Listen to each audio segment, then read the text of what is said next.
wumve.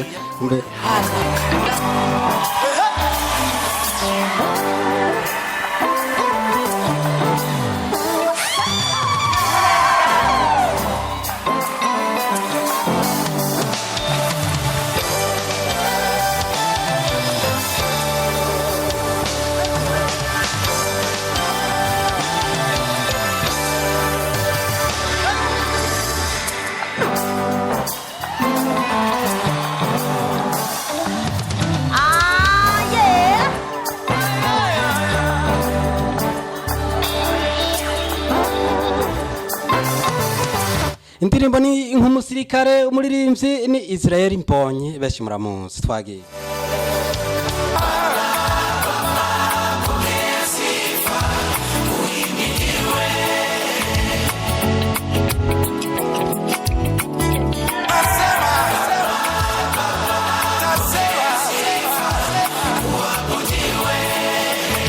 Nasema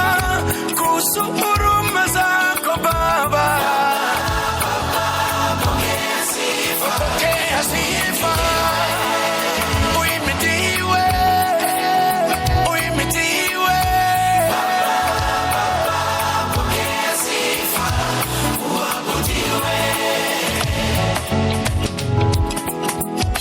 Tarisisi Hope Ministry TV ni umuryango washinzwe ugamije gufasha abakene, imfubyi n'abapfakazi batagira kirengera, abana baba mwibarabara, abasangwa butaka, abarwariye mu bitaro ndetse n'imfungwa. Nawe nimba hari umusanzu wifuza gutanga, duhamagare cyangwa utwandikire kuri izo nimero ziri kuri screen.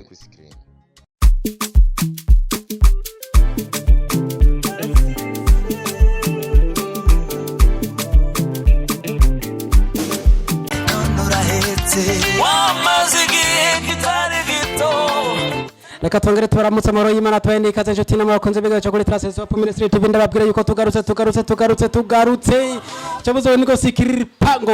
wumve turagarutse tuje dushushe kwa kuri nyene mwama muziko nitwigira tubatera imbere tugira tubarambira tuba tumeze neza sana n'umuzi turagarutse muri show igice ca 47 aho tuje tumeze fresh sana tuje turi kumwe na gwagwaruka sinigwa ndababwira uno munsi ngo nabaramuze cyane bagire bijyana biriya oya murazi ko tumaranye iminsi nabo ibana uno munsi rero n'ibindi ariko reka ndabakire mpereye uwafu bwanje ndikumwe na Safi mwaramutse ego maze neza ego ndashima trenge ndi buryo bwanje hari hirya ndikumwe na Bera amazi iminsi twabonye umenga ntameze neza yarameze nk'ugwa ariko Imana ishimwe mbona yakizi cibona twenga neza egera hano baramutse bajya abantu ariko baradukurikirana akoresha indamutso yigisha ngo ntibiriko baravuga parfait baramutse ariko baradukurikirana cyane baradukurikirana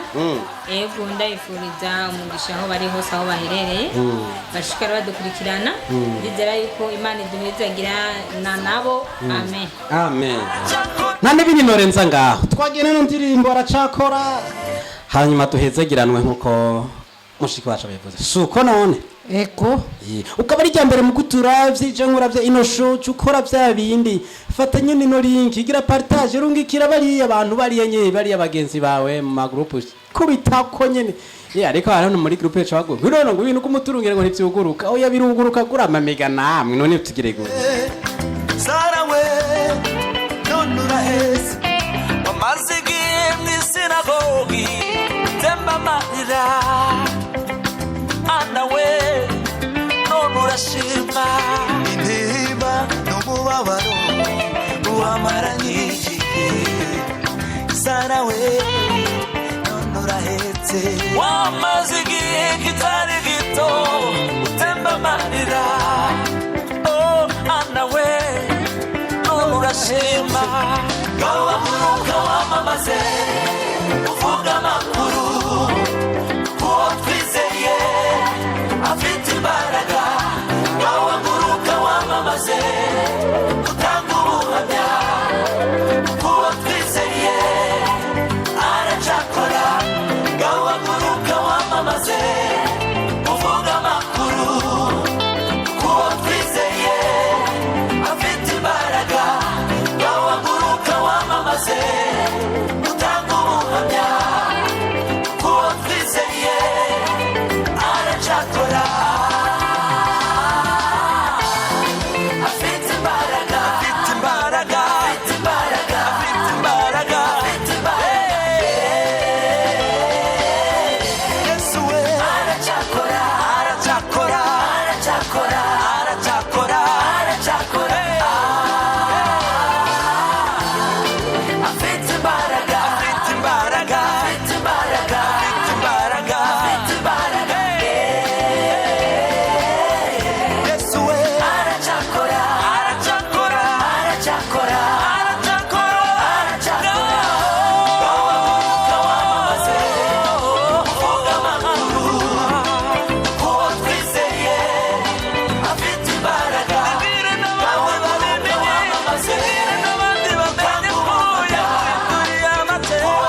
indirimbo ni aracakora dushikirizwa n'abano baririmbyi mumva ko ari indirimbo imeze neza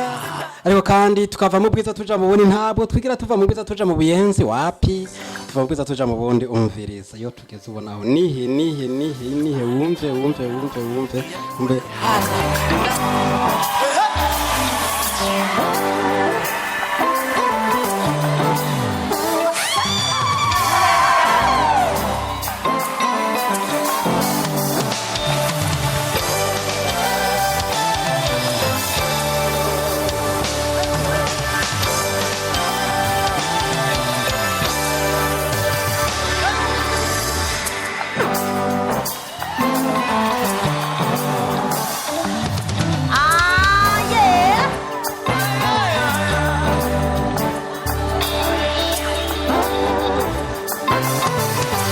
indirimbo ni nk'umusirikare umuririmbyi ni Israel Mbonye benshi muramuzi twagiye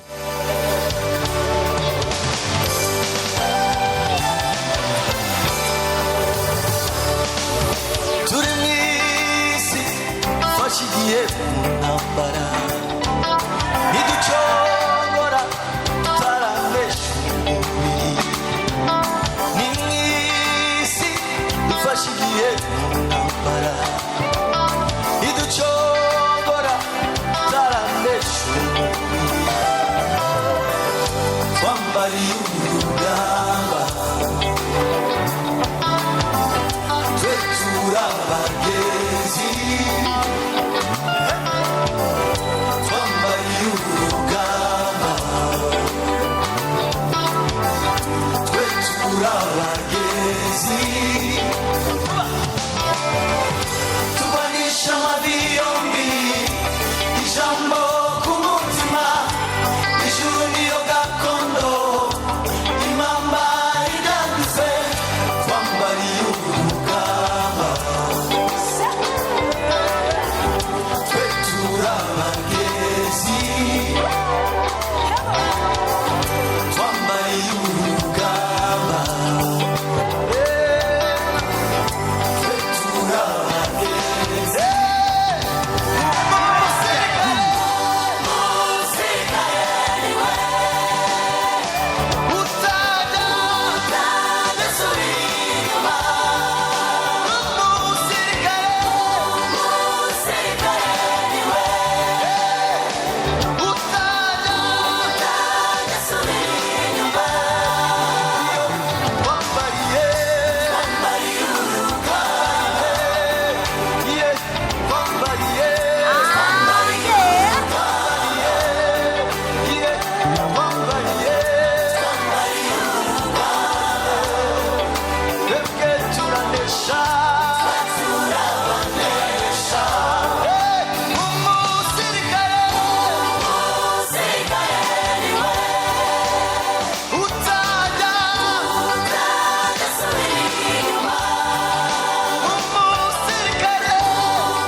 mubwire abageragezwa kw'induru z'ibiti mundu mubwire abageragezwa kw'induru z'ibiti mundu bambarira urugamba nabo n'abagezi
nuko rero mwavyumvise indirimbo ni nk'umusirikare umuririmbyi ni Israel Mbonyi mu gihugu cy'u Rwanda. Muzika umuririmbyi yakoze amateka menshi ibihugu byinshi nka byose vya Burayi canke Uburaya. Byose amaze kubizunguruka ariko si byose ari ibindi bisigaye navyo Imana irikira muzungurutsamwo.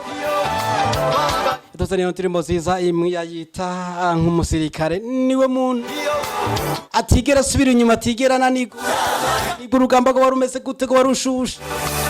aragwana kugeza ashitse kuyihangiro nawe gwana ariko ntugwane oya gwana ariko gwana nivyo bikugwanya uri kumara Kristo uzotsinda kugira ngo ushike kuyihangiro wihaye suko none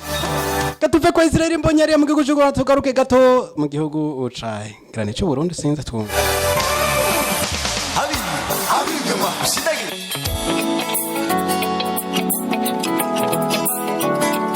muri rivye ni Kidumu Kibido Kibuganizo yatuzanye indirimbo nziza mu muzi aririmba indirimbo zidahimbaza Imana ariko no musi yazana indirimbo ihimbaza Imana itapokea sifa nuko abo ati akira ishimo twagiye. Ninajua kwamba niko mwenye dhambi, naomba unisamehe. Utukufu wako hauna kifani, huruma na upendo wako kwa walimwengu ulinganishi na chochote. Papa wetu unapea mvua wabaya na wazuri na mwangaza wa jua kwa wabaya na wazuri, ubakui Baba.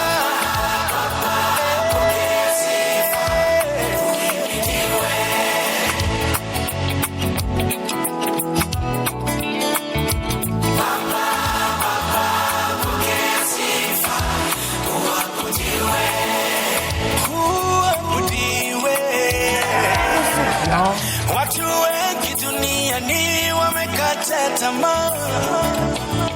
wanadhani wakija kwa kuja wafukuza.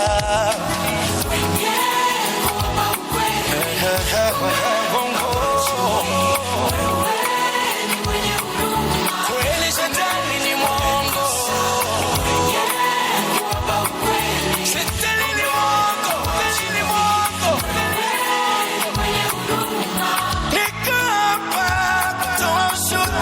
Kukupa sifa zako Baba, pokea sifa, uhimidiwe. Nasema uabudiwe. Nasema kuhusu huruma zako Baba, pokea sifa, pokea sifa.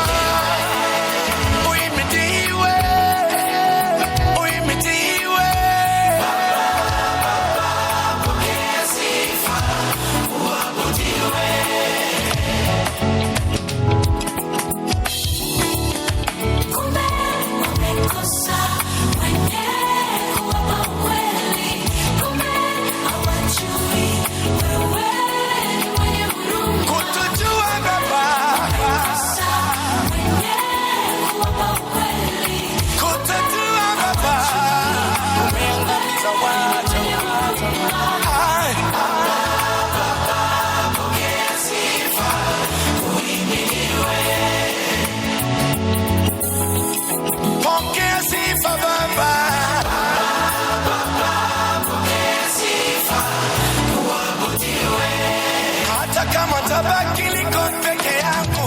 tasema kuhusu Baba.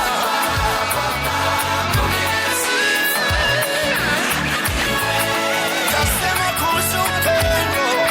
tasema kuhusu huruma, tasema kuhusu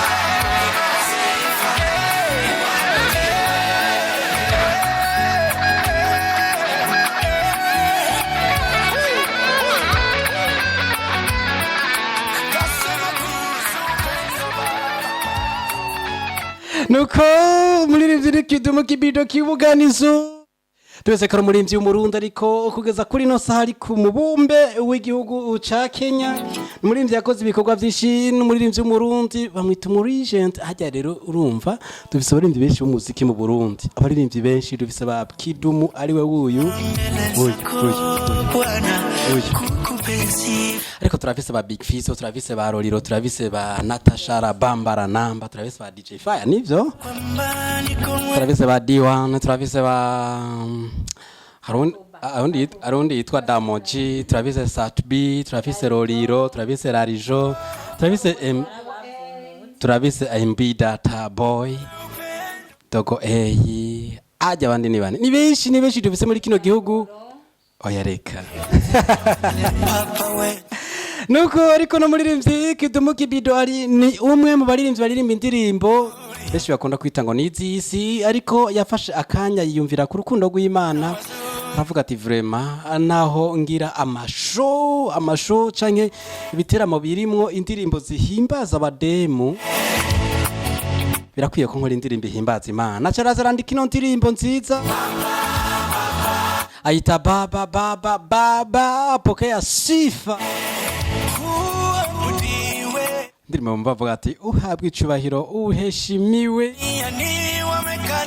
indirimbo yanjyoheye sana kandi abantu batari bake barakuri channel ya Kidumu Kibido nanje ndimo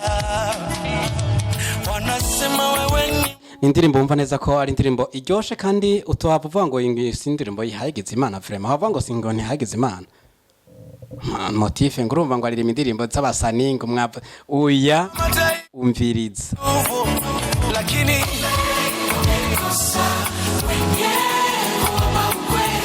ndabivuze kutariko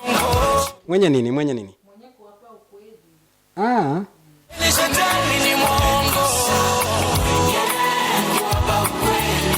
ni baba ukweli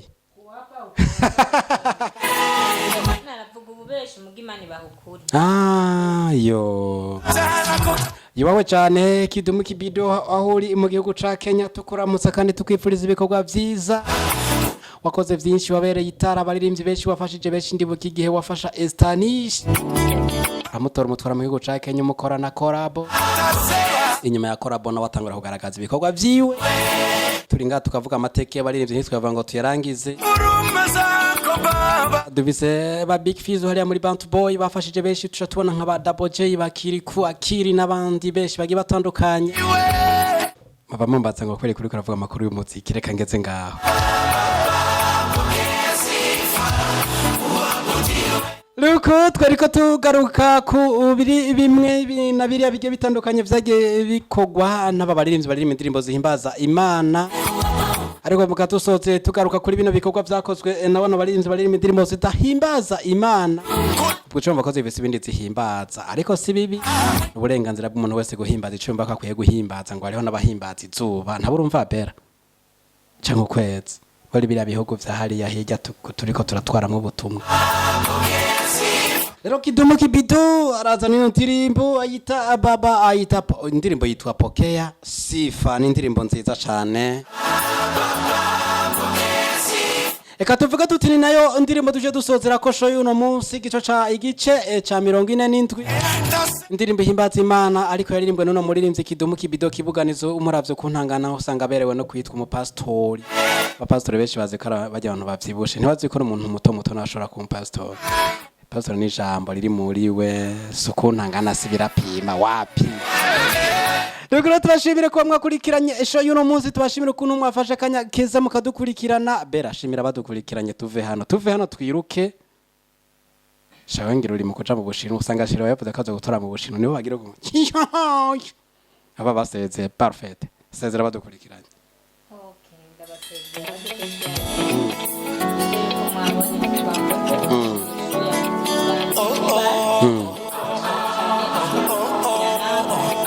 Amina, asante sana safi. Ngaho, sezera badukurikirana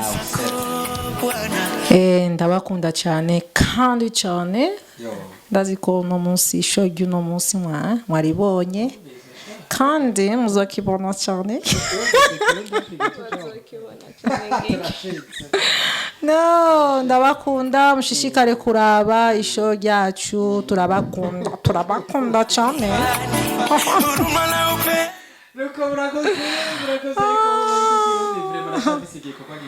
namwe bagire kushirako kabor yo ariko parfait tuvuganisha ukuri tuvugana ukuri umva uyu mwana azopfayo kweri ku kirundi ariko aragaragaza nga bacari hasi ku kirundi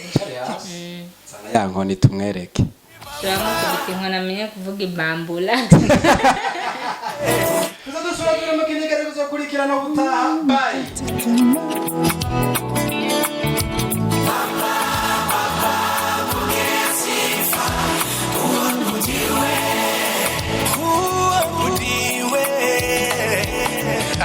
Watu wengi duniani wamekata tamaa, wanadhani wakija kwako utawafukuza, wanasema wewe ni Mungu. Tarsis Hope Ministry TV ni umuryango washinzwe ugamije gufasha abakene, imfubyi n'abapfakazi batagira kirengera, abana baba mwibarabara, abasangwa butaka, abarwariye mu bitaro ndetse n'imfungwa. Nawe nimba hari umusanzu wifuza gutanga, duhamagare cyangwa utwandikire kuri izo nimero ziri kuri screen.